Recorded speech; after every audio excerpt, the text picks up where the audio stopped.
उत्तर प्रदेश के बरवा नाम के एक छोटे से गांव में रामस्वरूप नाम का एक किसान रहता था। उसके चेहरे पर झुर्रियां थीं, लेकिन उसकी आंखों में एक अजीब सी चमक थी, जैसे सूरज की पहली किरणें मिट्टी को चमका रही हों। हर सुबह मैं सोचता हूँ कि रामस्वरूप सूरज उगने से पहले उठ जाता होगा। वह कुएं से पानी निकालता, फिर अपने खेत के किनारे बैठकर विशाल जमीन को देखता रहता होगा। यह मेरी असली दौलत है, वह अपने आप से फुसफुसाता होगा। लेकिन रामस्वरूप का एक सपना था।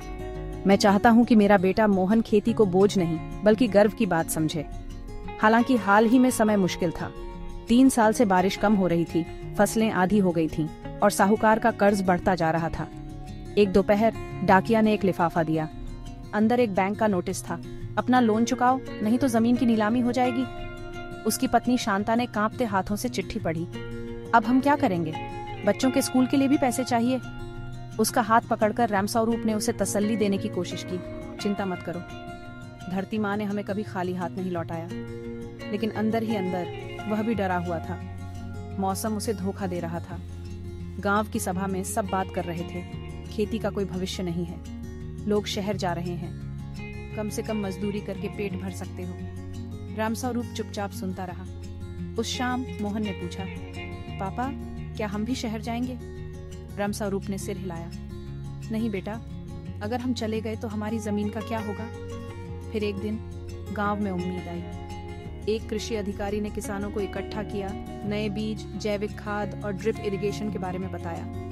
कुछ ग्रामीणों ने हंसते हुए कहा, ये सब किताबों में अच्छा लगता है, यहाँ नहीं। लेकिन रामस्वरूप ने सोचा, कोशिश करने में क्या हर्ज है। अपनी बचत से उसने कुछ बीज खरीदे और अपने आधे खेत में ड्रिप इरिगेशन लगा दिया। मोहन ने पूछा, अगर ये फेल हो गया तो? रामस्वरूप मुस्कुराया, तो अगली बार हम एक बेहतर तरीका ढूंढेंगे। कड़ी मेहनत का मौसम शुरू हो गया। रामस्वरूप सुबह सूरज उगने पर खेत में होता, दोपहर तक पसीने से भीगा होता, शाम को ड्रिप पाइप चेक करता। ग्रामीणों ने उसका मजाक उड़ाया, तुम इतनी मेहनत कर रहे हो, लेकिन अगर मौसम ने साथ नहीं दिया तो सब बेकार हो जाएगा। रामस्वरूप ने सुना, लेकिन कभी जवाब नहीं दिया। उसका विश्वास और उसकी मिट्टी ही उसकी असली ताकत थी। सितंबर में एक नया संकट आया। एक हफ्ते की भारी बारिश से कई खेत डूब गए, फसलें खराब हो गईं। लेकिन रामस्वरूप के ड्रिप इरिगेटेड खेत में पानी का बहाव कंट्रोल में था। उसकी फसल बच गई। ग्रामीण हैरान थे, अरे ये तरीका तो सच में काम कर गया। 3 महीने बाद रामस्वरूप के खेत सुनहरे अनाज से भरे थे। जहाँ ज्यादातर किसानों को अपनी सामान्य फसल का आधा मिला, वहीं उसकी उपज दोगुनी थी। उसने पहले अपने कर्ज चुकाए, फिर अपनी फसल का कुछ हिस्सा गांव के साथ बांटा। बैंक मैनेजर ने उसका हाथ मिलाया। आप जैसे किसान इस देश की रीढ़ हैं। गांव बदलने लगा। युवा खेती छोड़ने की बात करना बंद कर दिए। रामस्वरूप ने सबको नई तकनीकें सिखानी शुरू कर दी। मोहन ने भी कहा, पापा मैं भी पढ़ाई करूंगा और खेती सीखूंगा।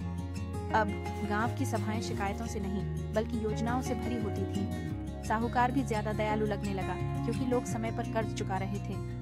एक शाम लाल आसमान के नीचे रामस्वरूप खेत के पास बैठा था। हवा में गेहूं की खुशबू थी और कहीं से मोहन की हंसी गूंज रही थी। ऊपर देखकर रामस्वरूप ने कहा, धरती माँ हमेशा देती है, हमें बस सही तरीके से पूछना सीखना होगा।